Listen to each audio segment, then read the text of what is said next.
The holidays call us close, into rooms where memory hides in corners, where we pretend the world pauses beneath garlands and good cheer. We wrap ourselves in twinkle lights and tradition, hang stories on trees and laughter on walls, sip comfort from mugs, as if nothing bad could ever follow us here. But evil doesn't knock, and it doesn't wait for midnight. Sometimes it comes wrapped in bows or steps quietly into a room full of joy. She drinks her tea with spider legs, her corset laced with gossamer thread. Dolores hums in candlelight while spinning tales to raise the dead.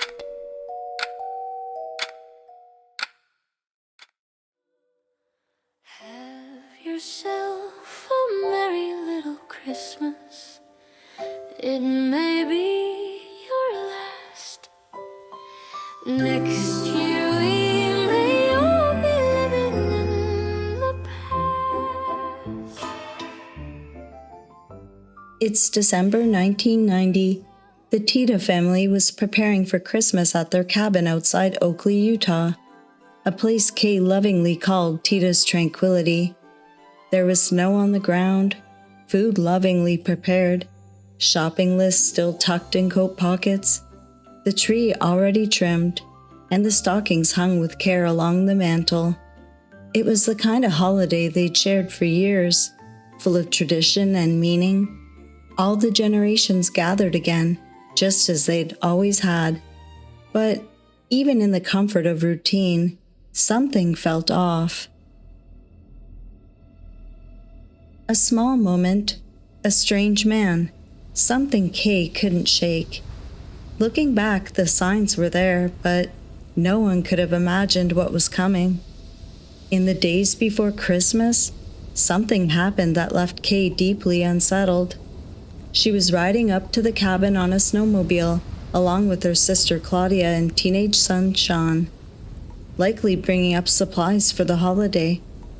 Around halfway to the cabin, along the trail, they saw a man who looked to be in his mid-20s.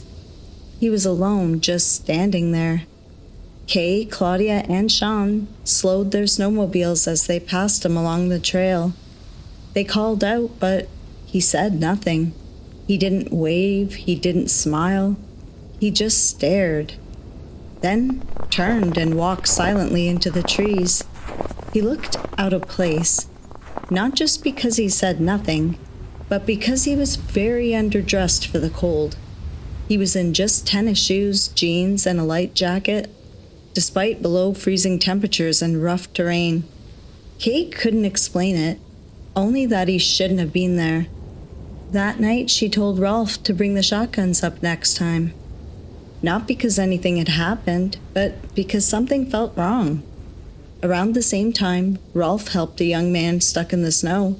This one was polite, friendly, even thankful.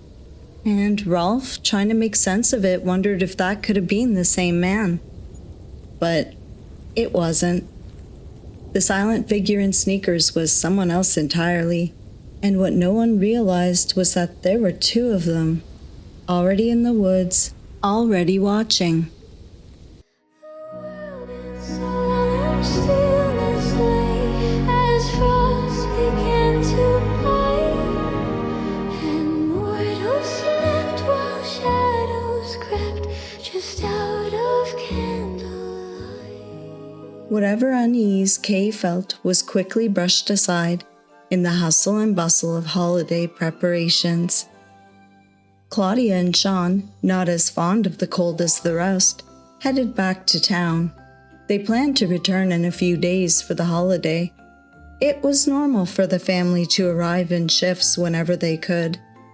First up this year would be Kay, her mother Beth, her husband Rolf, and their daughters, Lullay and Trisha, who loaded up the car for the mountains.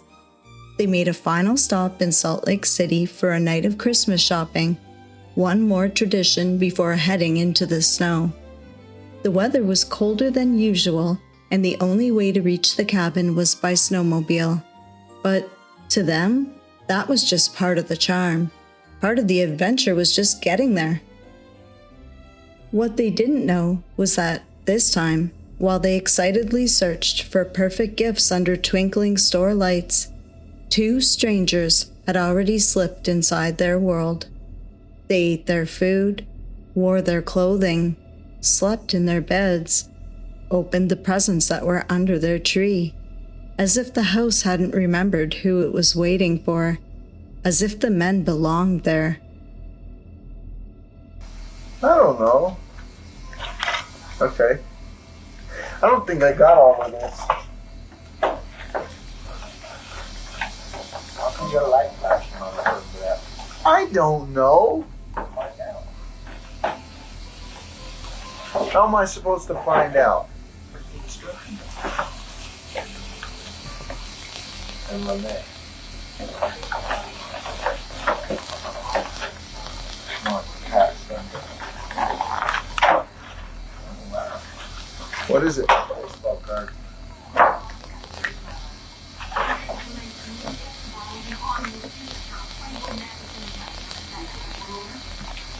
Okay. Let's see a couple of them. Oh, the football and basketball. Show them this way. Show them this way.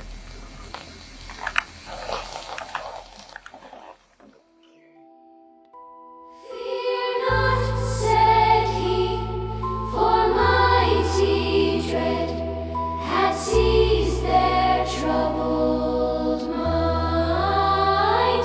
Glad tidings of great joy. While the strangers made themselves at home, the rightful owners were making their way back, the ones the men had been waiting for.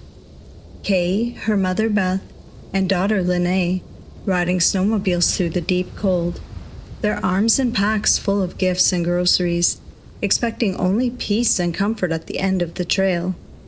It was around 2 p.m. when they reached the cabin. Lullay, driving the first machine, had her grandmother riding behind her. Kay followed close behind. It was bitter cold. Their arms were full of bags and boxes from the final round of shopping. As they pulled up, Lullay caught movement in the master bedroom window, a flicker of someone, a shadow ducking quickly out of sight. But she wasn't alarmed, just curious. She assumed it was one of her cousins, already inside, playing some harmless trick. Her hands were frozen from gripping the snowmobile handlebars. She let her mom know she'd be right back after a quick stop inside to warm them underwater before helping with the bags. Kay nodded. And Lullay disappeared into the cabin. She smiled as she climbed the stairs, expecting to catch someone crouched behind a door or tucked into a closet. But at the top of the landing, she saw something strange. A flash of gray darting behind the refrigerator. And then he stepped out. To save us all from Satan's power when we were gone astray. Oh, tidings of comfort and joy, comfort and joy. Frizzy hair, a gray sweatshirt, and in his hand, a gun. Von Lester Taylor didn't speak. He just pointed the weapon at her. Lullay froze.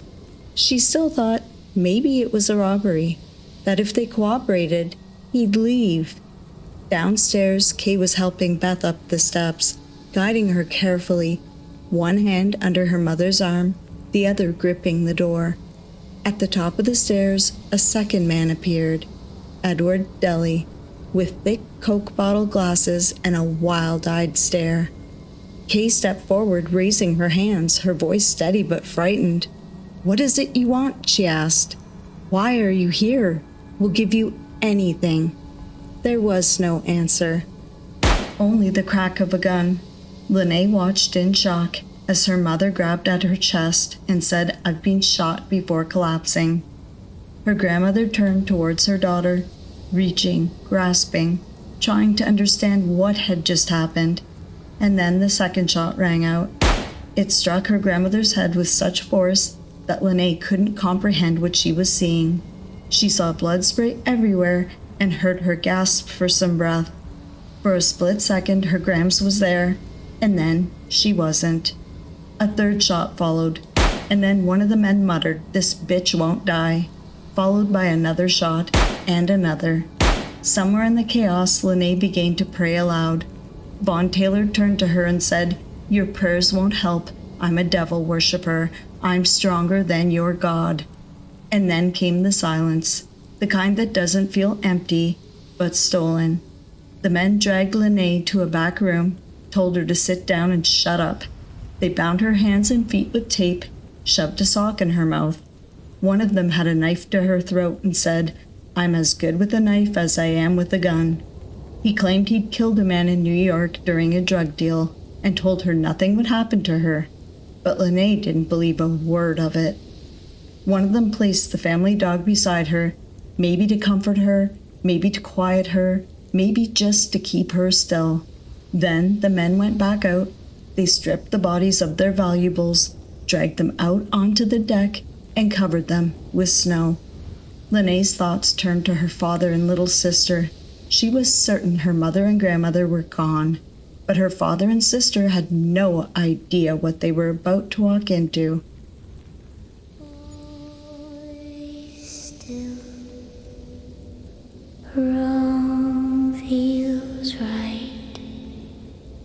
Shadows crawl where the candles once burned.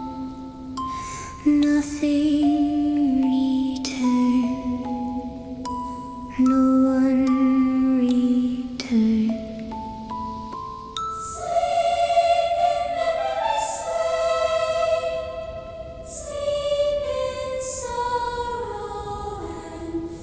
Somewhere down in town, they were finishing errands, smiling, unaware, just hours away from Christmas. And up here, the men were preparing for something else. They hadn't come to just rob. They had stayed. Lullay could hear the firewood crack in the stove, the silence of the empty rooms, and her own heartbeat pounding as the phone began to ring. That's when we go back to the moment when Trisha felt it first.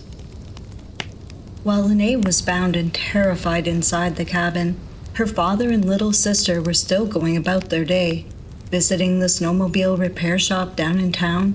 It was supposed to be simple, routine.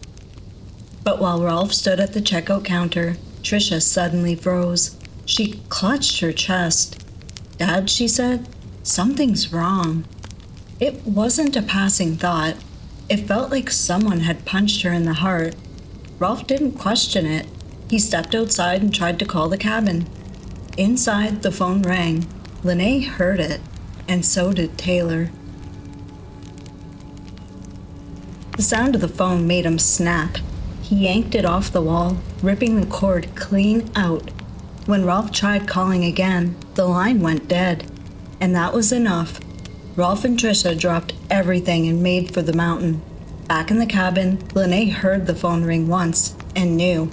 She knew they were on their way. Her fear turned to panic. She pleaded with the men to leave, to take her with them, to spare the rest of her family. But they told her it was too late. There were fingerprints everywhere. They'd have to burn the cabin down. Outside, the men dragged the bodies of Kay and Beth onto the deck, stripping them of money, jewelry, and covering them with snow. Not with care, with calculation.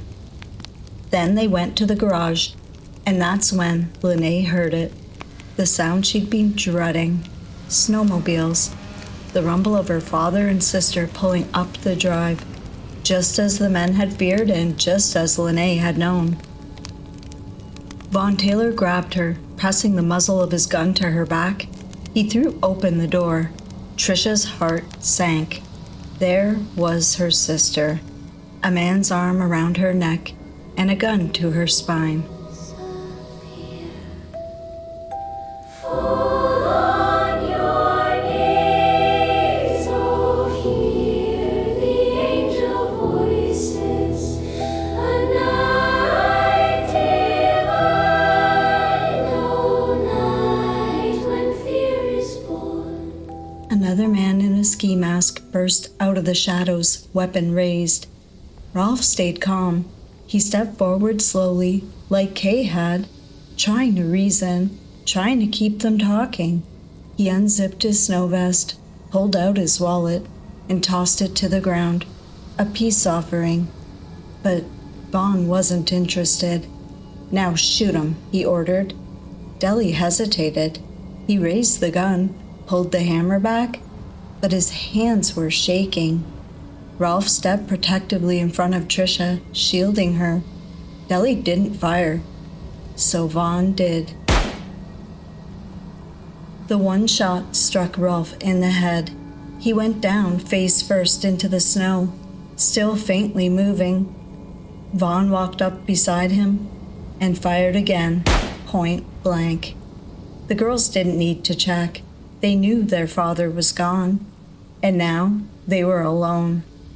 Lullay and Trisha ran to each other, two sisters in shock, huddled in the snow. Trisha gripped her older sister tightly.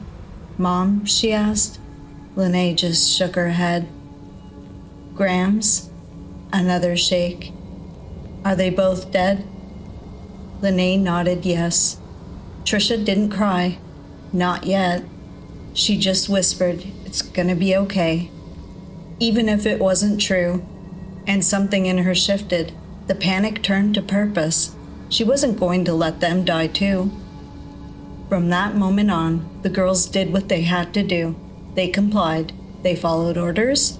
They helped one of the gunmen load up the snowmobiles. Silent, calculated, pretending. Anything to stay alive.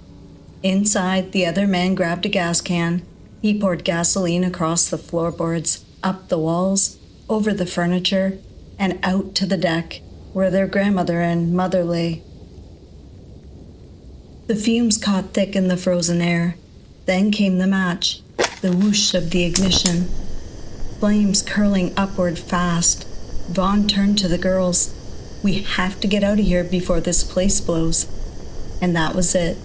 The moment the nightmare shifted from murder to kidnapping. No comfort, no bed.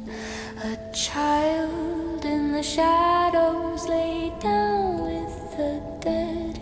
The stars in the heavens look down without light, and shadows fall deeper this sorrowful night. The snowmobiles revved to life. With guns at their backs, Trisha and Lullay began the ride down the mountain. They rode in silence, 4 kilometers through deep snow and towering trees. Cold air stung their faces, branches scraped their coats. The only sound was the hum of the engines and the pounding in their chests. And then, they saw it. A familiar truck parked just off the trail. Uncle Randy. He was standing there, waiting, watching. And, for a second, the girls wanted to scream, to wave, to run straight into his arms. But they couldn't. They knew if they so much as flinched, he'd be next. So instead, they passed him like strangers. Trisha gave the kind of polite nod you'd offer a hiker on the trail. Lullay kept her head down. Their hearts were screaming, but their faces stayed calm. Randy waved back, a little confused. Something didn't feel right. It wasn't Rolf driving, just 2 strange men. As they passed, Randy lifted a hand. "Hey," he called, taking a few steps forward. But the girls didn't react. No wave, no smile, no look of recognition. Just a stiff, polite nod like they were passing a stranger on the sidewalk. It stopped Randy cold. He frowned. Was something wrong? Were they with friends? Boyfriends, maybe? He didn't know what to make of it, but something wasn't right. He watched as the snowmobiles crossed the road toward the sheds, where the family car was kept. He started walking that way, picking up his pace. The snowmobile ride ended for the girls at the sheds. The family car sat there, cold, familiar, waiting. Trisha and Lullay climbed in without a word. Taylor took the wheel. Deli slid in the back, gun resting in his lap. Neither man spoke. They didn't need to. The threat lived in the silence. As the car pulled away, the girls saw movement behind them. Randy. He was running towards the vehicle, waving and shouting for them to stop. But the girls couldn't respond. They kept their eyes forward, and in that instant, she sent a silent message. Nothing dramatic, nothing that would tip off the man beside her. Just a small, calculated gesture. She held her hands toward the dashboard, pretending to warm them by the heater. Then looked at Randy with a stiff, almost lifeless expression that said, "Don't come closer." And Randy felt it like a gut punch. No smile, no wave, no recognition at all. Something was wrong, very wrong. But before he could reach them, they were gone, swallowed by the road. The car sped away, tires crunching over snow and gravel. Trisha barely lifted her eyes. If Randy understood her signal, he would follow. If he followed, there was still a chance. All she had to do was stall. As the car disappeared down the canyon, Randy stood frozen in the snow. Confused, helpless, heart pounding. He didn't know where the girls were being taken. He didn't know what just happened. Angels, we have heart on high, sweetly singing o'er the plains, and the mountains in reply, echoing their joyous strains.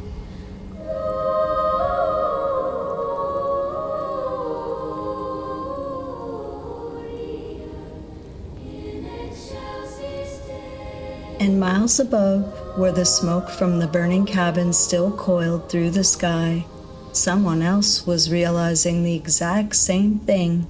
Someone you'd least expect. You see, while the cabin burned, on the garage floor lay Rolf Tita, motionless until he wasn't. Somewhere between the heat and the freezing air, his body refused to give up.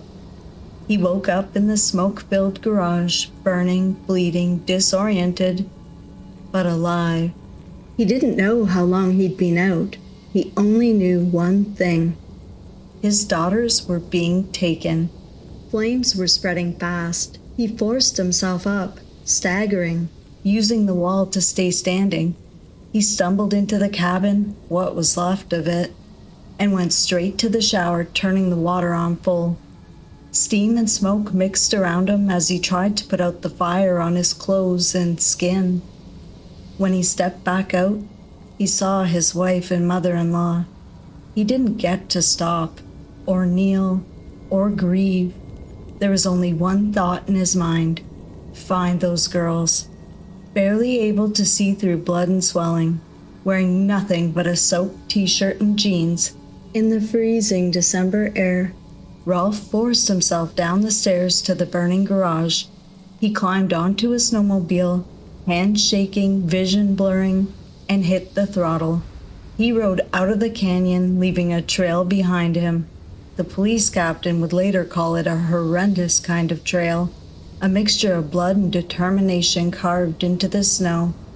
Rolf didn't feel the cold or the pain, or the bullets lodged in his skull. All he felt was urgency, and as he tore down the mountain, he didn't know something extraordinary. The girls were just ahead of him, and they had no idea their father was still alive.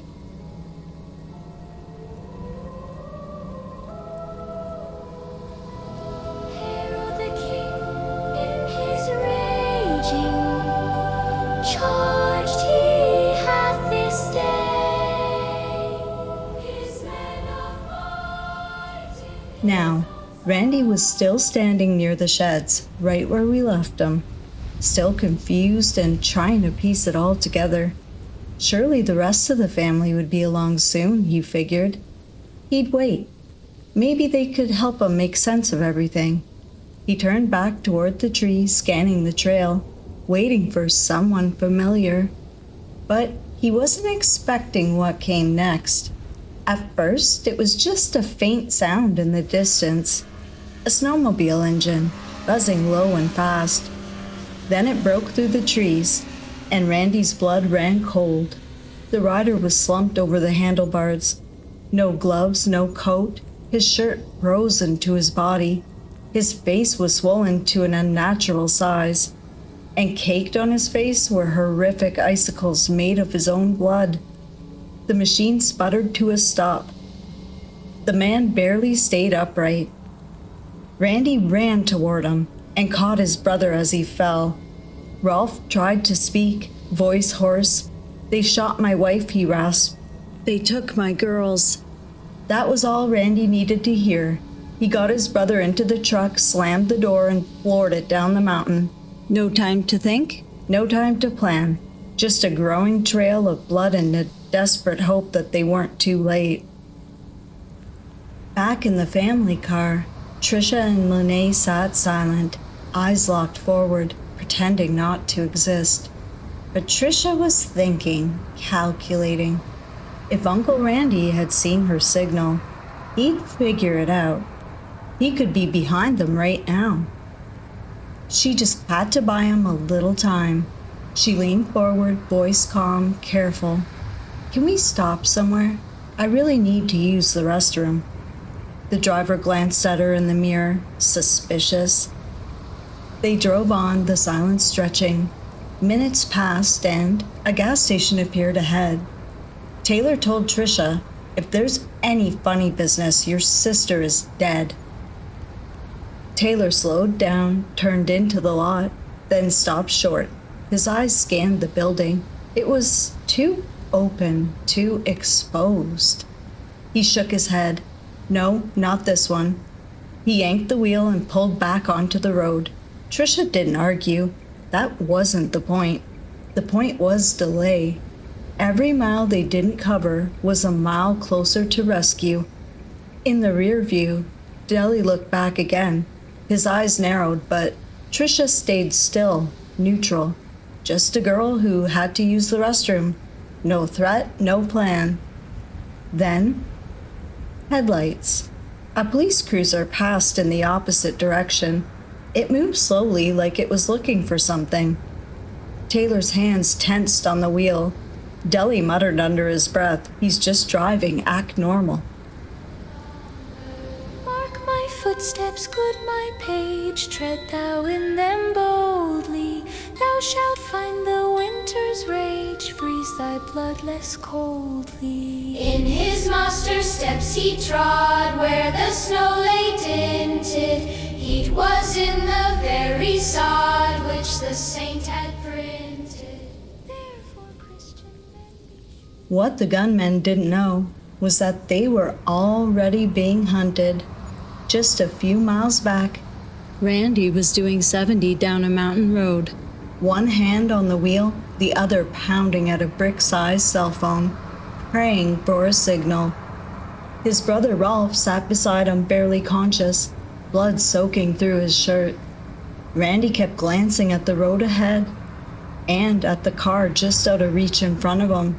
It was them, his nieces, and the men who took them. He couldn't make a move, not yet, not without backup. They knew the men were armed and not afraid to use them. If they did anything rash, it could get them all killed. So he just kept dialing over and over until finally, a signal.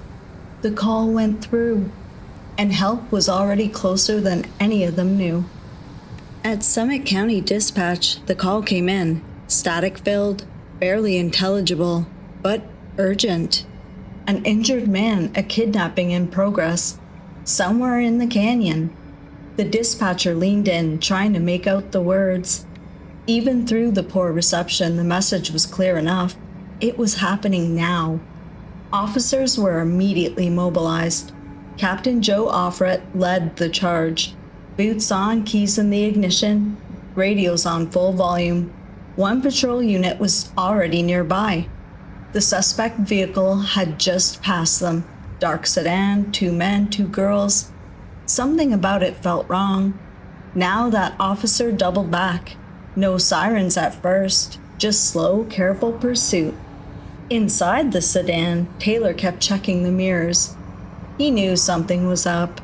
Too much movement behind them. He pressed harder on the gas. In the back seat, Lullay stayed still.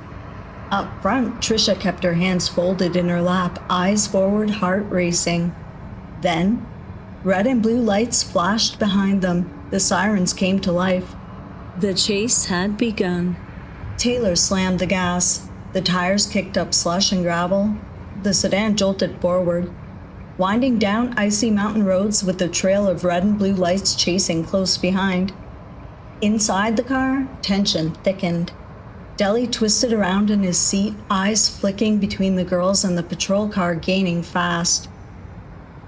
Lullay shrank back in her seat, clutching the door. Trisha kept still. She knew any sudden move could trigger panic, or worse. Behind them, Randy stayed close, far enough not to alarm the kidnappers, but close enough to keep them in sight. His eyes never left the car. His brother moaned beside him, fading. Up ahead, Taylor blew through a stop sign, horn blaring, swerving to avoid a crossing truck. The town flashed past in a blur. Gas stations, cabins, snowbanks, Christmas lights flickering in windows. As the nightmare tore straight through the quiet. Another cruiser joined in, then another. The convoy grew louder, tighter. Taylor's grip on the wheel turned white. Deli pulled the gun up into his lap. Don't do anything stupid, Trisha thought. But she didn't dare say a word. The car skidded around a bend, hit black ice, and slammed hard into a gas station. Metal crunched, the front bumper twisted, but the car kept moving. Taylor didn't stop. He reversed, then rocketed forward again, this time down a steep embankment. They were losing control. The tires slipped sideways, caught the edge of a guardrail, and nearly flipped. Inside the car, Trisha reached back, found Lunay's hand held tight. They were still moving, but now the police were surrounding them. This wasn't just a chase anymore. It was a standoff. And in despair I bowed my head. There is no peace on earth, I said, for hate is strong and mocks the song of peace on earth, goodwill to men. The car slammed to a stop, tilted at an angle, one tire spinning over the edge of a ravine. Smoke curled from the hood, sirens wailed behind them, doors flung open, guns drawn. Officers shouted orders, but the girls couldn't hear the words, only pounding, only fear. Inside the car, Taylor was shaking, his breathing shallow, his grip tighter on the wheel. He looked at Deli. "Okay," he said quietly. "We made a pact." Deli didn't respond. He didn't have to. Taylor turned toward the back seat, then raised the gun. "You know I'm gonna kill us now," he muttered. "We're not going back to jail." That was it. Deli snapped. "No," he barked, throwing open the door. He jumped out, ducked behind it, and started firing away at the police. Bullets cracked through the cold air. Officers shouted, returning fire. Muzzle flashes lit up the trees. Taylor followed seconds later, guns blazing. Trisha and Lullay hit the floor. Leather seats tore open above them. Glass exploded around them. Trisha reached back, blindly searching for her sister. She felt her hand, weak, almost slipping, until Lullay squeezed back. "I'm here," she whispered. The gunfire didn't last long. The officers outnumbered them, outgunned them, outmaneuvered them. And by then, they were almost out of ammo. Deli dropped his weapon and ducked low, hands up, surrendering. Taylor followed seconds later. Gun clattered to the ground. He dropped to his knees. It was finally over. The shooting stopped and the chaos gave way to silence, but nothing felt calm. The girls sat frozen in the car still, shaking wide-eyed, waiting for the next explosion of violence. Instead, an officer opened the door. Trisha and Lullay were pulled to safety, wrapped in blankets. But before they were taken away, they had to walk past the men who destroyed their lives. Vaughn Taylor and Edward Deli were on their knees, hands behind their heads. And Lullay, finally coming out of her shock, looked at them, really saw them. For the first time since everything fell apart, that's when it hit her. That her mother was gone, that her grandmother was gone, that she thought her father was too. Her voice finally came back. She turned to the officers and yelled, "Shoot them, they just killed my whole family." Grief had finally caught her. At the station, the girls were taken inside, still shivering, still stunned. And waiting there was Uncle Randy, his shirt soaked in blood, his hands still trembling, but his face lit up with relief and a huge smile. They ran into his arms and, for the first time in hours, maybe longer, they felt safe. That's when he told them their dad had survived. They didn't get to see him until the next day. His entire head wrapped completely in bandages. He was broken, burned, barely able to speak. But then his eyes opened, and through the damage they saw them, those same bright blue eyes, their father still alive, and in that moment, they knew they weren't alone, and that everything would be okay.